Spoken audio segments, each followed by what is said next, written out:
Okay. Welcome to our webinar, Vessel Performance Info Webinar, Integrated Modular Digital Components for Vessel Performance, Part 2, Working with Vessel Data. Our guest speakers today are Ari Marjama, CEO of RA Labs, Casimir Morobi, founder of Toqua, and Dimitri Liras, founder and managing director of Ulysses Systems. If you have any questions about the topics today, please type them in the Q&A section and we'll get them answered for you at the end of the presentation. Here is our host, Carl Jeffrey from Digital Ship, to explain more. So what we're trying to do today is show what an integration-first approach to digital technology for vessel performance looks like. And that's important because the digital technology your company needs to understand its vessel performance is probably not going to come from a single solution. Well, it might do. There's a possibility you can buy a single software system that does everything you're ever going to want to do, but it seems more likely you're going to need a mix of different digital systems which integrate together. And it might be better to start thinking about this as soon as possible rather than discover in 5 years' time that your company has multiple digital systems which don't integrate. And we've heard many shipping companies already getting into this situation, and they find their providers aren't too bothered about it because they never promised integration when they sold the products and you never asked them about it. So a better pathway could be to plan your digital infrastructure from the start in integrated components like Lego blocks, which you can put together to get what you need. So we've got two companies presenting today who've got digital products which are designed at the outset to be used together with other digital components. So we can say they're taking an integration-first approach. First, we're going to hear from RA Labs of Oslo. They have a service to collect data from onboard systems, continually assess data quality and harmonize the data. So you end up with a unified data stream, which is easy to use and analyze. We're hearing from Ari Marjama, CEO, and his CV includes former roles as Chief Transformation Officer with Wallenius Wilhelmsen Logistics. Then we'll hear from Toqua of Ghent, Belgium, which has software to make ship hydrodynamic models. That means understanding the relationship between the power of the engine and the speed that the ship goes. And you can see that to do a good voyage optimization, you need a good ship hydrodynamic model. And to have a good hydrodynamic model, you need good ship data. So you need all these components integrated together.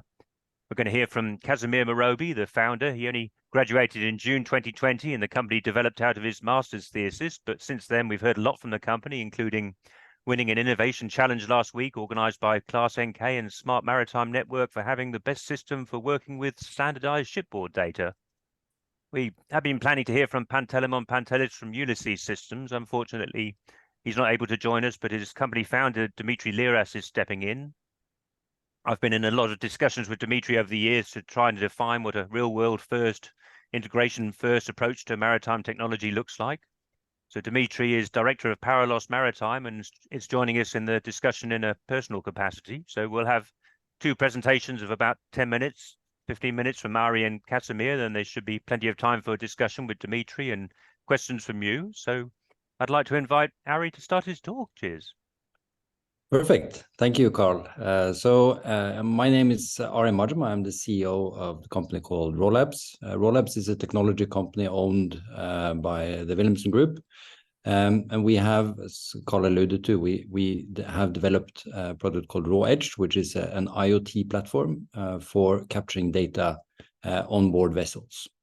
I'll come back to what we do a little bit later, but I just wanted basically to start with the fundamental premise around digitalization of vessels and sort of using data to create value within the maritime sphere.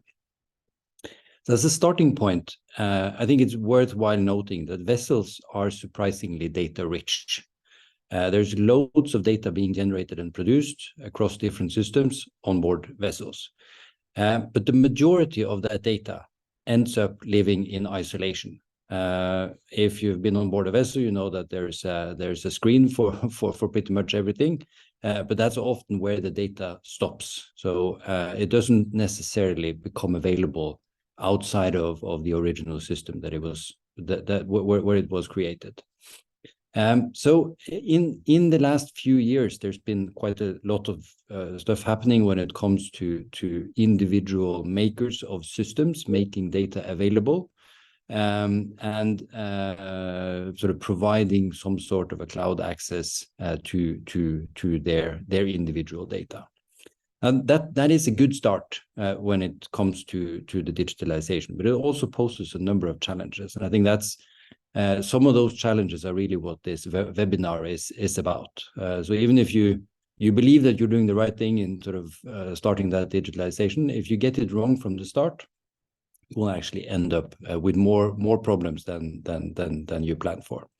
So among the challenges that sort of this individual system-wise sort of glimpses of data poses is first, the data that you get from one system is typically just a subset of data. So it's from one specific system, or it's focused on tackling a single problem.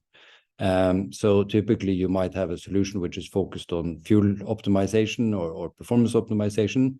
That's just one of many areas where you might want to use data across a vessel. So that's one thing to be sort of clear about.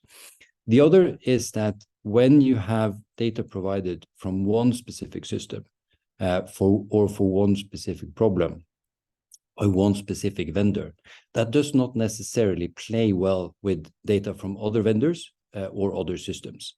And it often leaves the owner with the job of collating and aggregating data from different cloud platforms or portals, and which can be daunting and challenging in itself.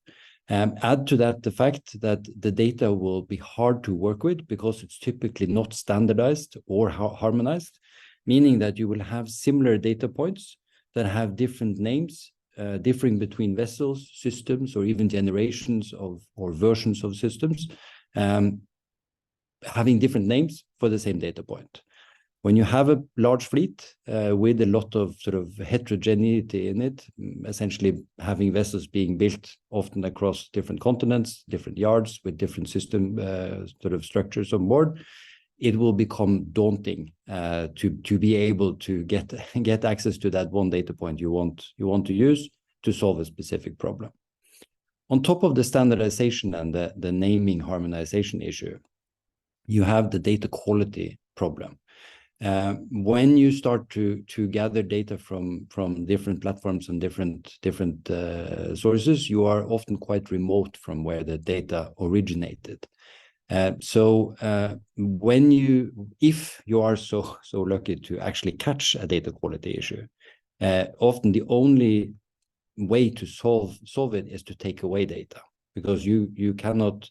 It's very hard to understand what caused the data quality issue and what can you do about it. So typically you end up with less data, than you began with. And that means that if you have data you cannot trust, it's very difficult to fix it because you're getting data so late in the value chain. And finally, the problem is that when you want to expand your digital capabilities, which you typically would want to do, so if you have success in one area, you would start to expand and do other things. The original data that you had available, as I said, only covers a subset. So when you want to add data points or add systems or do more complex things, you often have to go back to the start and get sort of individual subsets of data and going through all of the challenges I've already mentioned. So it becomes really difficult to scale additional solutions and to expand your capabilities on board. So essentially, because you didn't think about sort of digitalization of the vessels in a holistic fashion, your complexities will compound over time. It will compound with the number of vessels you include, and it will compound with the number of problems you're trying to solve with the data. So when we talk to owners, they often say that, but we have already digitized. We have data from the vessels. Many of them fall into this group. They have bits and pieces from elements of it, but they often then in the next sentence say that they struggle to realize value from the efforts because of many of the challenges that I've mentioned. And this is exactly the problem that Raw Labs and our product Raw Edge is designed to tackle. So what we have developed is basically a flexible and scalable and highly modular IoT platform, which allows you to connect to any system using any technology or any protocol on board any type of vessel that you might have. So we're completely technology or vendor or even system type agnostic. and only focused on making data available so that it can be used for different purposes. We do this on board the vessel, where we do the standardization and harmonization of the naming, ensuring that timestamps are aligned and the data is useful across that individual vessel or across a fleet of vessels. The data is available on board the vessel, and it's available in the cloud, and the data is the same. So whether you want to run your application on board the vessel or if you want to run it in the cloud, doesn't really matter for us. We are merely a data provider. So what we do is to deliver a data stream with ready, high quality, reliable data in a format of naming that suits you. It can follow an industry standard, or it can follow a standard that an owner or operator chooses for themselves. So we're just a utility delivering data with an expected quality and reliability. And this is really important because it allows the owner then to start using that data across a number of different areas. And I know Tokwa is going to talk after me. Tokwa is typically one of those applications that would pick up a data stream coming from us, and their life would be simplified by having access to data, which is where the grunt work of sort of making it similar and useful is already done. If you want to add applications next to Tokwa, that's very easily done, because data is really just a raw material for creating value from it.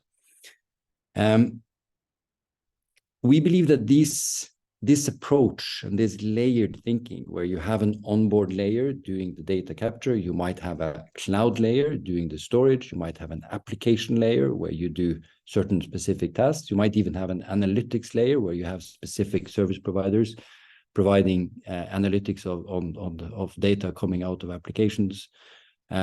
It allows the owners to build sort of a setup of solutions that serves them well.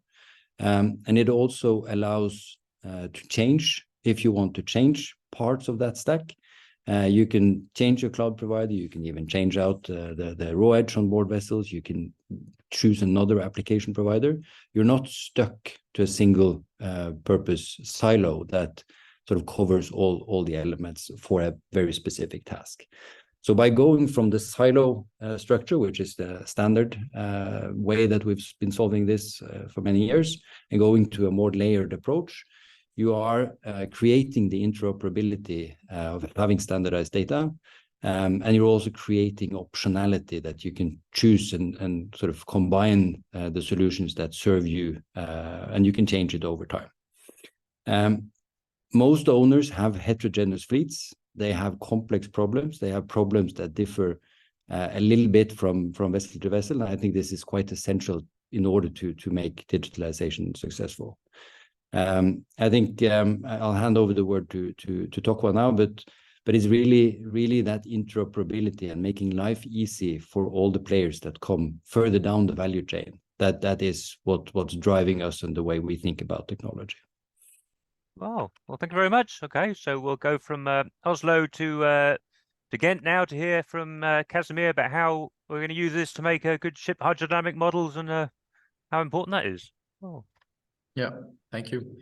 And thank you for your interesting input. I completely agree with what you said. Hi everyone, my name is Casimir. I'm the founder of Tokwa, and our goal is to accelerate the decarbonization of the shipping industry, very specifically through better ship performance models. So we really have a very niche focus only on the ship performance modeling, because we believe it's an area where a lot of improvement is still possible, and it can lead to a lot of fuel savings and decarbonization potential in the short term. I started the company about 3 years ago after writing my master's dissertation together with the Belgian shipping company CMB on how the combination of sensor data and machine learning could create fuel savings. And after seeing the potential, I decided to start it as a startup to bring that fuel saving potential to as many ships as soon as possible. And that's still our goal today. As Tokwa, our ideal entry point is we know there's a lot of companies out there that want to reduce emissions. They have ships collecting sensor data. And then the question is, now we have all the sensor data, how can we use it to create fuel savings? How can we use it to create value? And that's where we as TOQA try to enter the picture. Now, what's the core of the issue that we solve is ship performance modeling. So that's the relation between the speed of your vessel and the fuel consumption or the power of your vessel. And traditionally, this was being modeled using sea trial curves and noon report data. But as everybody knows, noon report data is infrequent. It's only once a day. And on top of that, it's often inaccurate given its manual data. And as a result, the models based on these inputs were often inaccurate, as you can see on the left. In recent years, more and more ships have started collecting high frequency sensor data, as you can see on the right. But just more data by itself, as you can see, does not solve the issue. It even leads to a lot more noise on this performance analysis. And that's exactly the challenge that we as TOQA try to solve. Even when you have that sensor data, how do we get that value out of it? And there's basically 3 challenges causing this noise that you have to overcome before you can do so. The first one is the noise from secondary conditions. So you have waves, wind, draft, trim, currents, salinity, water temperature, water depth, that all influence this speed-fuel relationship of a vessel. And this explains why it's not just a simple 2-dimensional relationship, but it's a very high-dimensional problem with lots of factors taking an effect at the same time, and you need to account for all of those to get clear performance insights. Second, there's a challenge of modeling non-reference conditions. So traditional models in the industry today, they always start from a sea trial curve. And then they add maybe correction formulas on top of this, or they might do some tuning using noon reports. But at the core, they always start from from sea trial curves. And sea trial curves are only really valid for design drafts, design speeds, good weather conditions. But once you need to start modeling the actual operating conditions of a vessel, these can be very different. And then you have to start extrapolating, and it quickly becomes inaccurate.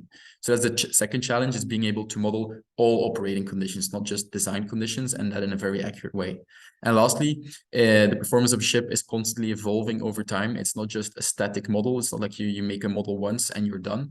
That performance is constantly fluctuating over time. It can degrade due to hull and propeller fouling and paint degradation. It can improve again by doing cleanings or installing retrofits, ESDs. So the model needs to be constantly retrained and updated over time. And our goal as TOQA is to solve for these 3 challenges using physics-informed artificial intelligence. And so by using that, we go from the raw noisy data to a clear view of how is my performance actually like, undisturbed by all these noisy factors. Then secondly, we allow to simulate all possible conditions. So this wave height, this wave direction, this draft, all possible speeds. And that leads to the ability to simulate a lot of scenarios accurately. And lastly, the models are constantly being retrained and updated on the latest data. So you can see how is my performance today, but also how has it evolved over time, due to fouling, cleanings, etc. So that is the core of our technology. We try to go from this raw sensor data and to create the best possible models as accurately, as flexible, and as dynamic as possible over time.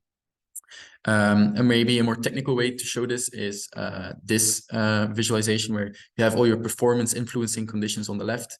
You can change those, and then you can see, okay, at this speed, what's going to be my RPM, my power, my fuel at those exact conditions. So that's the technology that we provide as TOQA, and it's definitely a leap forward compared to the traditional models being used in the industry today. But I think it's very important to stress that this technology, these models by itself, does not save a single drop of fuel. And that's really our philosophy, is that the real value is not the models, it's how you use these models. What we see today in the industry is that a lot of time, when it comes to sensor data, a lot of time is lost basically on collecting the data, cleaning the data, creating the models, updating the models, correcting the models over time. And only a little bit of time then remains to actually use these models to take fuel-saving decisions by the people who have the maritime expertise, who know the operations, who know their fleet. And we want to turn it around, where we as TOQA deliver the best possible models given your data, make those available in a very modular and flexible way. So the experts inside the shipping companies, together with their existing software tools, can use these models in the way that they know best to optimize operations. Because our expertise is the modeling. It's not maritime operations. There are a lot of tools and people who have more expertise on that area. But we just want to provide the best possible models so they can do their best job using those models as an input. And this philosophy fits really well with the vision behind this webinar of modular solutions, and also, is clearly shown in the way we position ourselves as a company. We are not here to try and compete with the existing maritime software vendors. We just try to create the best possible models possible given your data, and then plug those into those existing tools to improve the quality of output of those tools, which then leads to more fuel savings and more value.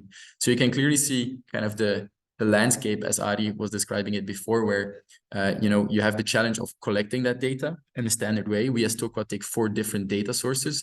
There's weather data, there's sensor data, which is the most important source to us. There's noon reports, and then there's performance events, like when did a cleaning, a dry docking, a maintenance event happen. Again, we're completely agnostic in that layer, so we can take data from all possible, weather providers, from all possible sensor data collection systems, and then we all accept those in a standard format via API. So that's very modular. We don't want to be in this layer. There's other people better at collecting that data and getting it to shore to the cloud. Then we tap into that data source. We create our models, which we call ship kernels, and we try to, that's basically our business, creating the best possible ship performance models. And then instead of building a whole software solution around those models or trying to be another all-in-one solution, we don't want to do that. We just want to plug those best-in-class models into the tools you already have to improve their output. For example, for routing, the better the speed fuel model in the back end of the routing tool, the better it can estimate which route should I take, and the more fuel savings you will get from your routing solution. The same for your voyage management system. The better the speed fuel model is that they have in the solution, the better they can estimate what's going to be the fuel consumption on this future voyage, what's going to be the estimated profit and loss, and that can help your commercial people decide, in a sharper way to increase profits and increase revenues. Same with any other tool, basically in the shipping industry, that starts from a speed fuel model, be it an aggregator tool or a whole performance monitoring tool, for example. The better the speed fuel model, the sharper you can detect performance deviations and the quicker you can react. And then lastly, the people with the most expertise in the shipping industry are obviously the people inside the shipping companies. And they also do a lot of analysis themselves in Power BI, Excel, Python, or whatever system. And again, our models are easily exposed via API, so they can use those models as a building block within their analysis to build on top of that with their maritime expertise and their knowledge of the operations. So I think this slide really captures the essence of what we try to be, is a very modular approach that we try to be best in our class and work together with other best-in-breed solutions to create the most value overall for the ship owners, because we don't believe that a single solution can be the best at everything. And like Ari says, everybody has different needs as well. So there is definitely a necessity to combine different best-in-breed solutions and to do so in a very easy way. And that's also why we are an API-first solution. You can easily plug it into whatever other solution you have to quickly, change and switch solutions. Then maybe let's jump into some specific cases of how has this modular approach and working together with other providers saved fuel in the past. So I'd like to jump into 2 examples. One is with Euronav. First of all, we're very proud to have Euronav as a customer. Our solution is fully operational for their whole fleet, and they hold a very high standard. So we're happy to have them as a customer.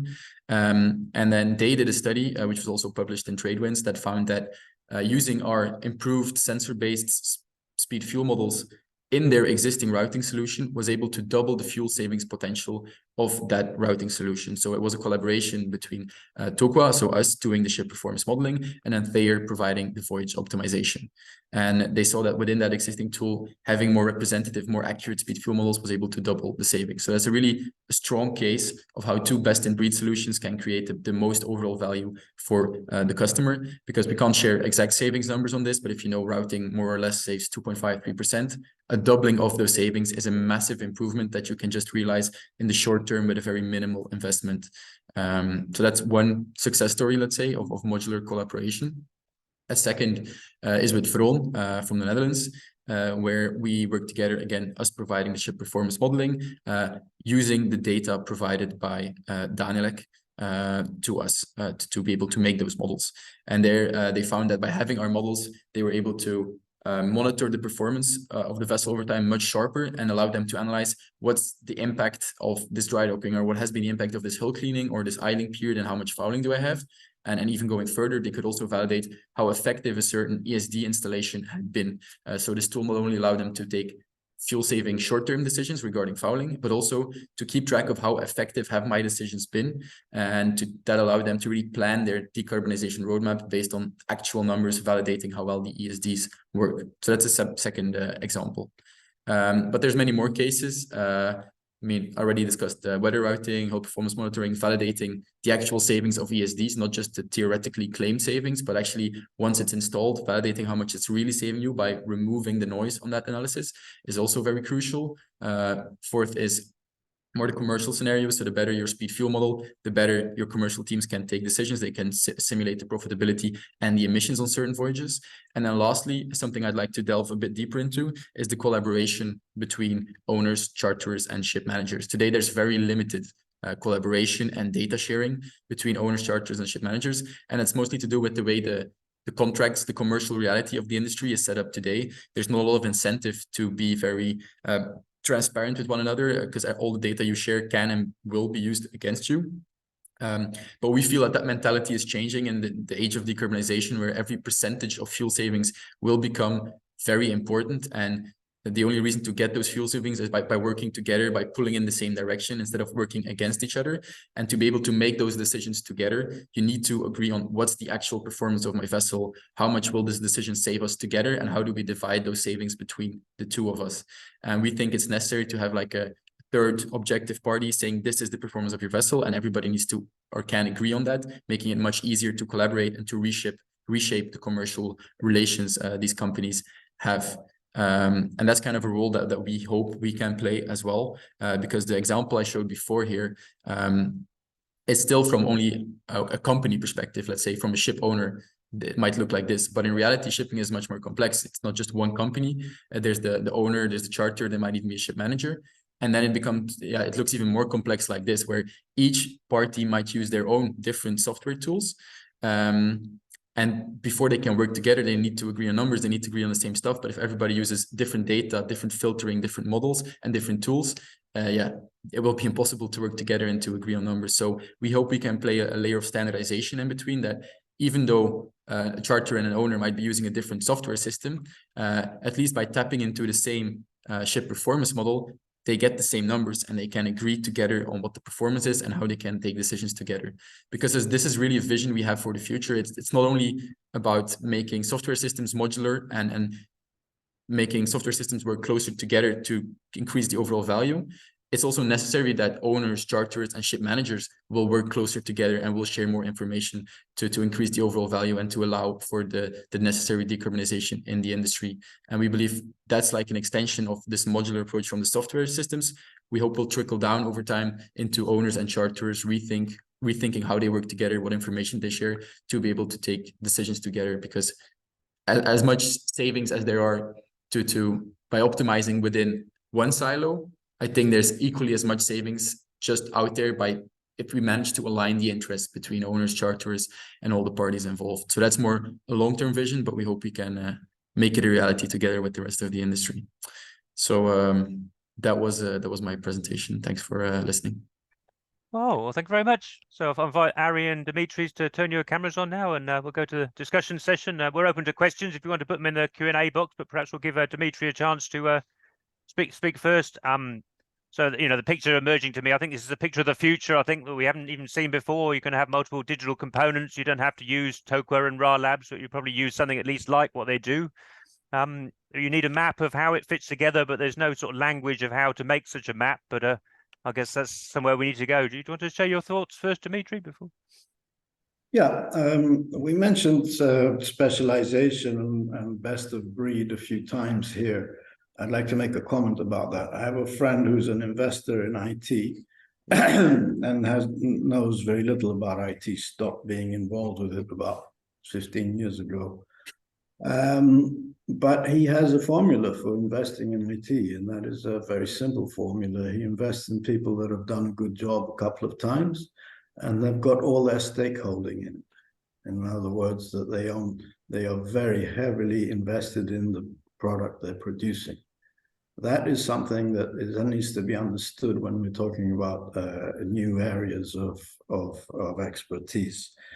It's not going to work if somebody has, like Ulysses Systems, let's say, which I'm a major investor in, is trying to put its arms around everything and trying to specialize in everything that's going on. It won't work that way. We have tremendous stakeholding in what we do, and we live, and we could talk about it and bend your ear about how special thoughts and special designs are needed in order to make a success of the part that we do at Ulysses Systems. But the important part is you need total investment. You need to see the people that you're going to do business with, and they need to show you that they are totally invested in what they do, and they have thought about it in more ways than you could ever imagine. That is a very, very important thing in the next few years, next couple of years, because we're going to see new companies doing good jobs and them being completely focused on what they're doing. No comparison to somebody that's doing a little bit of this and a little bit of that without that kind of commitment. The second thing I'd like to talk about is that I'm here in my hometown, which is a maritime place from a couple of 100 years ago. And I keep thinking to myself, the slicing and dicing and descriptions that we use in IT, which I am an investor in a big way, are they helping make people clear-minded about what they're going for, what we can offer them as IT people? And I think we're not doing a good job. I think that when we slice and dice things the wrong way, people just don't engage with us. Do we need the ship owner to be involved in IT? Absolutely we do. They give the budgets. And so if the ship owner doesn't understand what we're saying, the ship owner isn't going to engage. We'll have to go further down find lower stakeholders, perhaps very specialized people, but they're not going to have the big picture.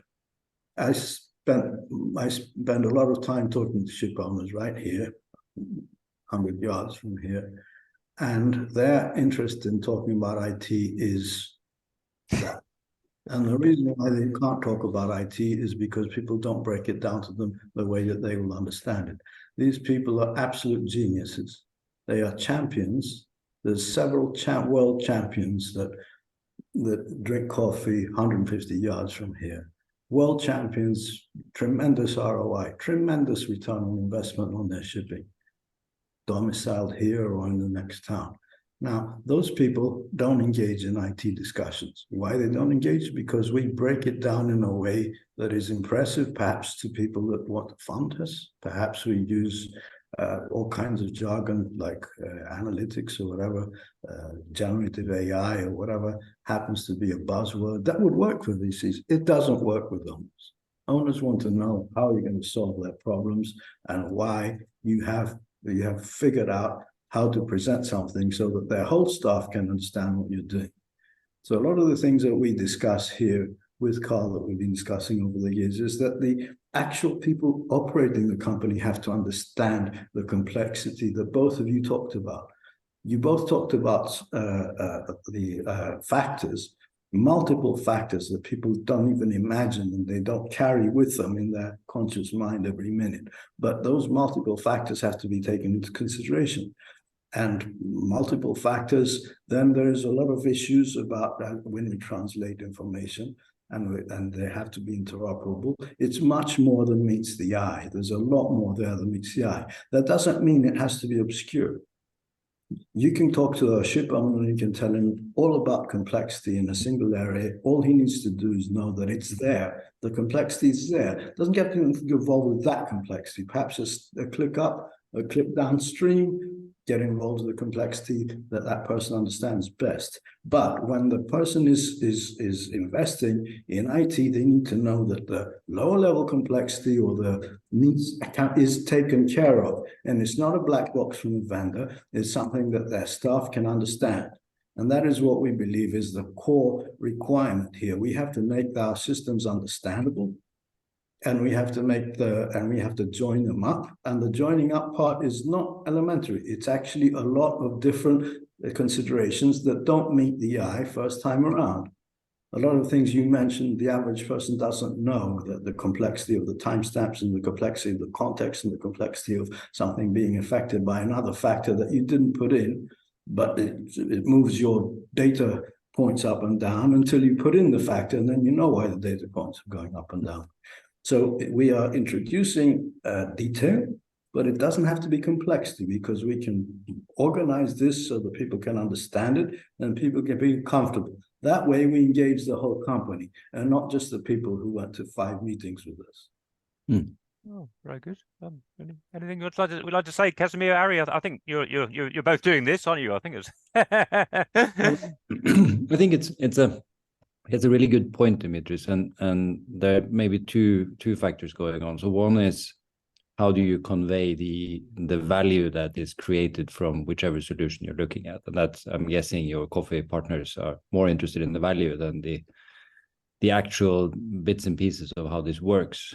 So I think that's one element. That becomes a little bit complex when we are sort of introducing the interoperability where there are different players at stake. So for instance, for me, being a provider of data, I depend on Casimir and his solution. I depend on your application, and I depend on multiple other applications to realize that value. But likewise, those applications depend on me doing my part of the work for their applications to be as efficient as possible. So I think that's a common challenge that we have as an industry to convey how that value is created. And what I'm sort of seeing a little bit is that we have a tendency to, instead of engaging with the complexity of understanding the different parts, it's very easy to choose something that seems simple. There's a saying that no one got fired for buying IBM, but currently you're not really buying IBM much any longer, because the complexity became too big for one player like IBM. So I think we're in that junction where it sort of seems easy to buy a nice dashboard with some dark mode, fancy graphs, but you're forgetting that there's a lot of things that has to come into play for that to create value for you. Then the other dimension, which I'm seeing quite a lot, and that has actually developed quite rapidly, it's the maturity of technology understanding. Where when we started talking about this 5 years ago, we saw that the level is very different than where we are today. So we're having much more engaged and educated discussions today, because the industry is learning a lot of the buzzwords and is starting to ask really good questions. So I think that problem is it's not a problem, but it's a journey that the industry is on. There are new things they have to relate to, and they're catching up very, very quickly. But you're absolutely right. You have to talk in a way that makes it easy to understand, and you get quickly to the value, because that's what we're all here for, to make a difference. Yeah. I don't think owners are I think it's a mistake to believe that owners only understand the value proposition. I think they understand the value proposition quite easily. They could guess it as well. What they want to know is somebody can deal with all the complexity. And that dealing with all the complexity is the part that we're not convincing them of, because every time we talk to them, we discuss things in a way that involves jargon and solutions that are not for them, don't have anything to do with the problem. The issue is, how clearly can we show that we're taking care of the complexity? I don't think owners have a problem even going into the complexity. They can go into. They just want to know that you have a method and you won't lose track, and you won't be blaming somebody else at some point saying that link in the supply chain didn't well. The owner wants to know that you can take care, and the whole solution is going to work. So their own staff have to grasp the complexity, and the owner has to feel that. It's not so much that they understand or they don't even get involved. They think that we don't know how to deal with the complexity. That's what's keeping them back. Fair point. We do. Oh. Yeah, Casimir, you showed how you deal with the complexity, or you reduce the complexity of complicated data to make it much more straightforward to work with, I think, didn't you? I don't know if you want to add anything. Yeah, I mean, I guess I'll more or less repeat what was being said, but I think I can say, starting 3 years ago and compared to now, a shift I've seen in the short time I've been in the industry, to be honest, is that there was and still is a lot of skepticism towards software providers and the claims they make, which is, I think, rightfully so, given the history. But I think that's also because how software providers have been behaving. They've been exaggerating and not been willing to go into the complexity of explaining it. How does it work, and in what cases might it not work, and being honest about the limitations of the solutions as well. And as a result, after years and years of people exaggerating and overselling, people just don't believe anything anymore you're saying, and there's a disconnect, there's no trust anymore. And that's something I feel like Ari is saying, that's changing with people getting more understanding of technology and more providers being transparent about what they can and can't do and how they do it.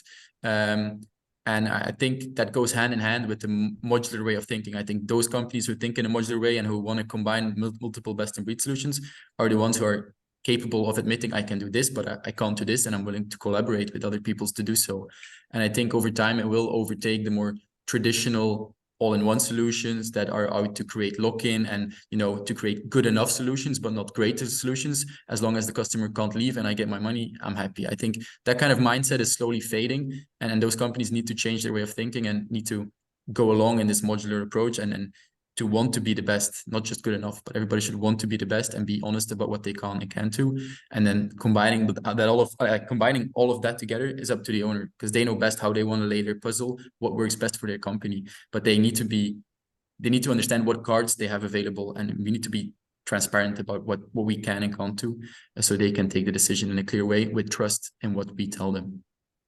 Well, we've got a question in here. So Rajesh Kazaragod is head of management at Adani Shipping in Mumbai, but he's asking about how AI can play a role with data collected from ships. Because I was thinking, Casimir, I think when you first presented this software to me, you presented it as an AI company, but the last presentation you didn't mention AI at all, which perhaps is because of some of the reasons we've been saying that you feel that the term was when it alienates people. Is that I mean, it's there. It's AI is what you just showed, isn't it? I think that's a... Yeah, we definitely use AI. It's not something we're ashamed about, but I don't want to put the emphasis too much about that, because it's more a means to an end. It's not, do you use AI, yes or no? That doesn't make it good or bad. It's about the results you achieve with the technologies you use. So AI is just, for us, a means to an end. And it's not just, I mean, I'm willing to break AI down, right? Because AI comes in many different flavors and can create value in many different ways. Even in maritime, there's multiple ways to use it. For our case specifically, we use physics-informed AI or physics-informed machine learning, which is more of a hybrid approach between data-driven models. So, you know, we learn based on the collected sensor data on board about speed and fuel, but we combine insights about physical rules and naval architecture in the learning architecture of that model. So the model gets the freedom to learn from the actual operational data while being constrained by what we know has to be physically true. So that's how we have implemented AI. But it's more about the results than the methodology in my point of view. Oh, very good. I think if I could comment on that, there are very few silver bullets, in the sense that one thing will solve every problem, if any. But what will happen is that these tools like AI or other techniques or technologies that might come along will be used to incrementally improve elements within the different layers. So as Casimir is mentioning, they're using techniques that can be labeled as AI to improve the output of what they're doing. We are using techniques that can be labeled as AI to improve the output of what we are doing. But it's not one thing. It's actually a multitude of things across different layers, and that's why it's a somewhat tricky question to answer. Because the effect will be massive, but it will probably not be in a way where you can point to this one area where it was really big. That's I think that the difference how we should think about it. Oh. Mm-hmm. Yes, Dimitri. Yes, I think that AI is getting a lot of hype in the past 8 months on account of strategic reasons driven by those large companies that are driving this particular generative AI that we're seeing a lot of. I believe that generative AI has its purposes and has its value. I can see a lot of value. However, the introduction of AI, or whatever hype you're hearing because somebody wants to achieve something strategic, like these large companies are trying to achieve something strategic with our government, is confusing. It confuses the owner.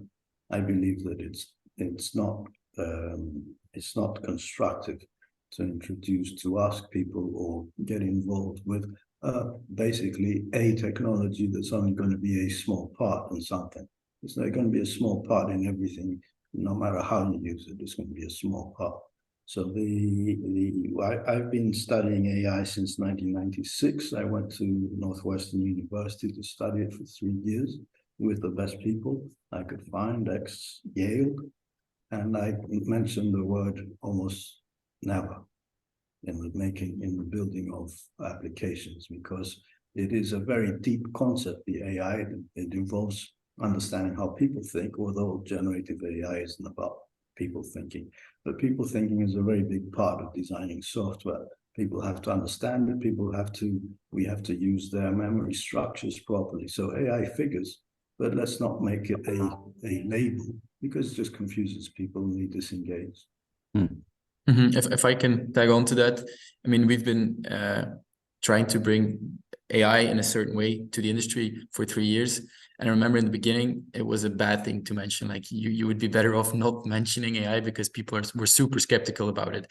And now 3 years down the line, down the hype train, let's say, it's almost become a requirement. And you can see a lot of legacy providers just mentioning AI just here and there in their marketing without specifying again what it means. And I think that ties back into what I said before. It's about explaining exactly what it is and how you use it and why it matters, not just about being like a checkbox. Oh, they use AI, it's fine. And that's why we say, okay, we use AI for this very specific purpose, and we try to break down how it works and why it's important. But like Ari said, that's just one application. AI is going to have a big impact, but through many different ways. Many different solutions can improve using AI. But it's important that every solution explains very specifically how it's being used and why it's being used, instead of just using AI as a marketing word almost. Oh, very good. We've got 2 questions coming in about collecting data from ships. I think it's not the last webinar we did this week. It seems to be the main problem. I think one answer is you use RA labs and they'll reduce the errors and improve accuracy in noon reporting, and they'll collect data from different OEM systems. So Nick Kacic is a business solutions senior advisor with BW LNG, and Mohammed is a naval architect in Kerala. But and Casimir, I know your answer to the first question is not to use noon reporting at all. Do you want to? I don't know who'd like to start first on this. Perhaps it's Ari, is it? So could you repeat the exact question? Is that... So Nick Kacic, do you experience any difficulties collecting data from different OEM systems? Are there protocols other than API used to collect the data? So that's exactly what your company does, I think, as a service, isn't it? So. Yeah, it is, and I would say that yes, there are of course challenges in the sense that there are technical differences between every vessel. How do you get access to the data? You oftentimes need to engage with the maker to understand how they can share data and all these things. But none of those are challenges that can't be overcome. So we have developed a sort of very structured approach to doing it, and doing it quite efficiently. We've done it many times over. We know what works, and I think it's really it's really becoming something that is doable. What my point in the introduction really was about was that you need to do this in a holistic fashion, planning for all the data points you will be using in the future, not only what you have today, because you will expand. Over time, you will add data points, and then that needs to be efficient and scalable. And that's part of the solution we offer, because we're planning for the future. I would also argue that you should not use noon reports if you have access to other data. Now, you shouldn't dismiss the noon reports, because they are everywhere and they're useful, but we are in the transitioning phase, going from manual input where someone reads data from a panel and puts it into a noon report, which is senseless if you can get that data automated and with much higher frequency. So I think we're transitioning away from that and seeing that it's possible and quite efficient to get access to data from basically any system. It will be natural to replace the noon report with high frequency data instead. And the cases that Casimir is working on is really examples of showcasing the value you can get from it when you increase the amount of data you have access to, not just 24-hour averages. Oh, and Dimitri, so Ulysses makes software for task management. So I guess this is something that your software can do, is help coordinate. And I don't know if you want to have any perspective on the best way companies can get more accurate data from ships if they haven't got automated sensors? Well, of course they can, and the point is to realize the complexity and simplify it and convince people that this data that they're getting isn't going to suddenly break down, give them false results. That somebody's thought about what happens if a sensor breaks down. Somebody's thought about what happens if the sensor doesn't include information that's related to it. And our role on the other side is to link this with every value chain or basically value chain where this information needs to be enriched in order to make decisions. I can say in one word, it's more than people think. It's more than meets the eye. That's what I'd like. My conclusion is that it's more than meets the eye. There's a lot of detail, but it has to be understandable. It's not a question of leave it to me, I'll deal with it for you. It's a question of leave it to me and I'll show you how I deal with it. Yeah, and shipping people don't need to be doing this by themselves. I mean, it's a very specialist subject. They need to be able to reference what's going on and be able to be reassured every step of the way, forever. Yeah. I mean, it's like, if you imagine the audience here is people who are responsible for digital strategy in shipping companies who are trying to work out the best way to put the components together, then an important component is someone who's going to take care of your shipboard data and take care of the associated tasks. And maybe I can explain how they do it and convincing you that you're in good hands.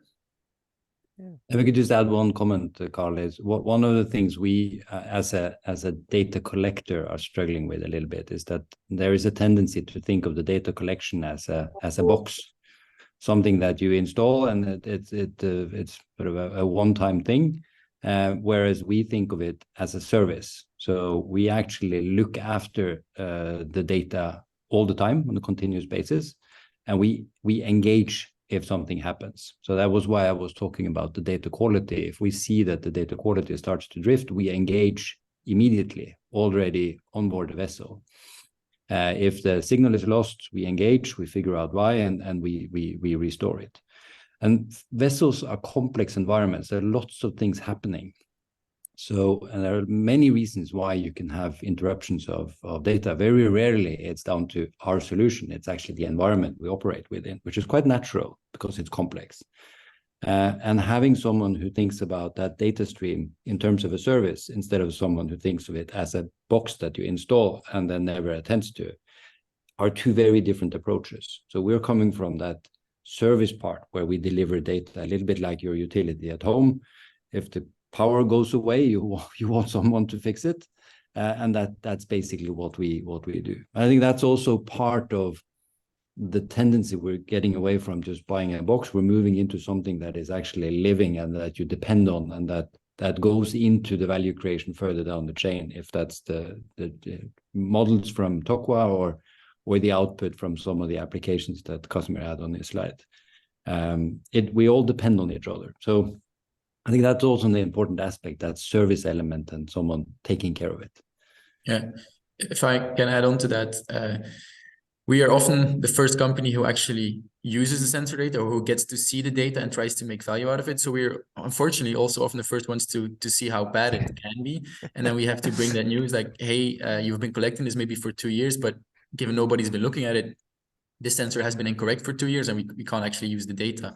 And that happens when you have, like Ari said, the mentality where it's a one-off installation and then, nobody looks at it and nobody takes responsibility anymore. And you need somebody continuously guarding that data quality and ensuring it's there if you want to get good enough data to then allow you to make good models, to then allow you to make fuel savings on top. So it's important that all these parties work together, but especially that service aspect that Ari mentioned is important, because we often see when a company like Raw Labs, or there's nobody really taking responsibility and stepping up, like I am in control of data quality, that people start blaming each other, right? Like, oh, it's the person who installed it, oh, it's the OEM, oh, it's the owner's fault. And then, yeah, that doesn't really solve the problem. So it's important somebody's there to take responsibility.